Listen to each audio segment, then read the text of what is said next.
Hi, this is Mark at RanchHand, and I'm going to show you how to get things started. If you're just new to this and you just purchased RanchHand and you want to get things up and going, here's what you need to do.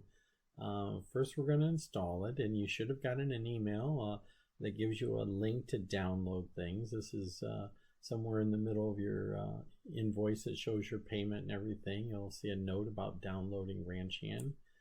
Here's that email here. And in there, there's a link to click to download that. So we're going to download that file, and that's going to take us to a browser where it's starting to download a file. And then when it's done, it's not quite done yet, and now it's done. So we'll just open it. It's a zip file. You can see 135 zip, and we're going to open that up, and that brings up a exe. And then inside, then we're going to open that by double clicking it. Double click, and that'll run the installation program. So we'll run that installation, and we'll go through and say yes that we want to install it. We'll say user agreement, the EULA, and we'll take all the options here. And create a desktop, just keep going next, install it, installs the program, and finish. And it should have created a little icon on your desktop, or we'll say, and we will click the icon, the RanchHand icon. And when you first see this, it's going to say that it's unlicensed. And so what we have to do is we have to go back to that email.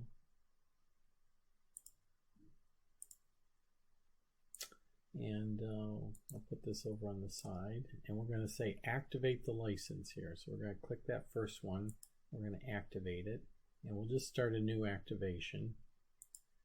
And it's going to ask for a user ID and password. But this password is the activation password. So we're going to go over to that email. We can see here there was a license ID, so we'll click, we'll just cut and paste that. So we're going to put that in the license ID field, and the activation password, we're going to put that in this password field, and then we'll hit next. And we'll give it a branch name. You can always change this later, but we'll just put something here, what we call a ranch. And this is just where you're installing it. It's just really kind of helps remember what devices you're at. I'm at my home office, so I'll just say home. And it's done. So it goes real quick. I hit next. And you can see we're ready to go.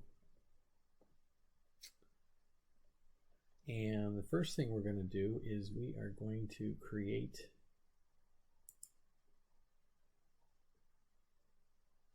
a data set. And I'm going to say create. And we'll create our data set, or you can see if we ever reference the sample data set, you can see there's also an option for a sample that just has data preloaded in it. It's great for just playing around and testing things, so you don't have to start entering animals just to play with them. But for right now, we're going to create our data set. So we're going to hit create. We see our ranch name here. We could change it, and we can give it a description. We'll just leave that go for right now. After that, it's going to want folders to put. I always take the defaults here unless you had some very, very special IT need. And we hit next, next.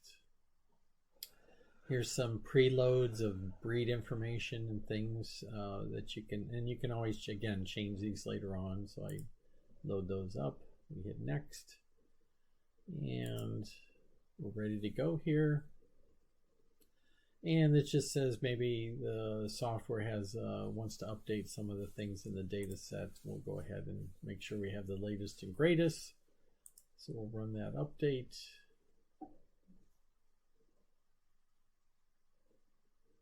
And it has done it, and we're done, and we are ready to run. And we can see we have our C4 database up here, and we're ready to get going. I would recommend if this is totally new to you, that next video would be just the general overview of the RanchHand layout. But thank you very much, and we'll talk to you later.